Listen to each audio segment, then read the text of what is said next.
వెనకటేవులో నెత్తి మాసినోడు నిప్పును దాపెడదామని చూసిండట. చేతిలో పట్టుకుంటే కాలుతుందని, జేబులు వేసుకుంటే మండుతుందని సూరుల చెక్కి ఇంట్లోకి పోయిండట. ఇంకే ఉన్నది, ఇల్లు గాలింది, తర్వాత ఒళ్ళు గాలింది. నిజం కూడా నిప్పసొంటిదే. దాచి పెట్టాలని చూసినోడిని దానం చేస్తుందట.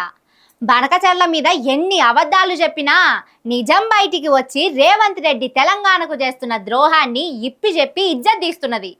ఆ నిజం ఏపీ మంత్రి నిమ్మల రామానాయుడు నోటి నుంచి ఎట్లా జారుతున్నదో చూడుర్రి.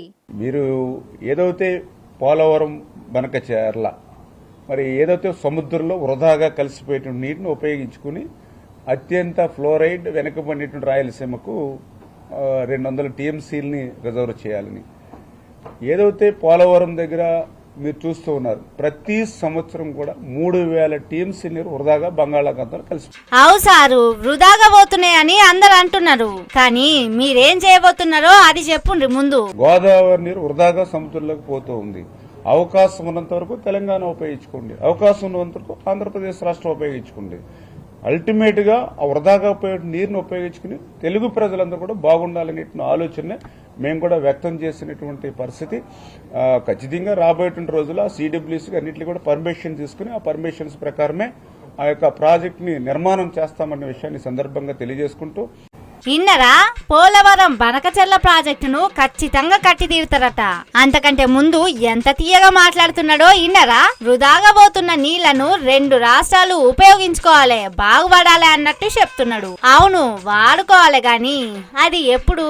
గోదావరిలా ఎవల వాట ఎంత అనేది తేలినాక కదా ప్రాజెక్టులు కట్టుకునేది. ఎంత వాడుకోవాలి, ఎక్కడి నుంచి ఎక్కడికి తరలించాలి అనేది అవేం తేల్చకుండా బనకచర్ల కట్టి తీరుతామంటే ఎట్లా? అంటే ముందైతే కట్టుకోనియండి, అన్యాయం జరిగితే తర్వాత మాట్లాడుకుందాం అంటారా? సందు ఇచ్చేదాకా షావుకారి, సందు ఇచ్చినాక బీకారి అన్నట్టు చేస్తారన్నట్టే కదా.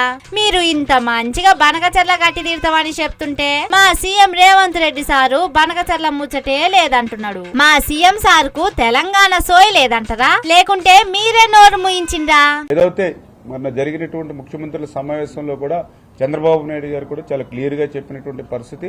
ఈవేళ రాష్ట్రాలు వేరవచ్చు, పార్టీలు వేరే అధికారంలో ఉండొచ్చు, కానీ తెలుగు ప్రజలందరూ ఒక్కటే. ఎట్లా తెలుగు ప్రజలంతా ఒక్కటేనా?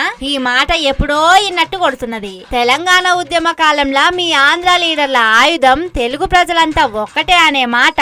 అదే ఇప్పుడు అంటున్నారంటే ఎంత మభ్య పెడుతున్నారో అర్థమైతున్నది. తెలుగు జాతి ఒక్కటని వగలబడి పోతున్నావు.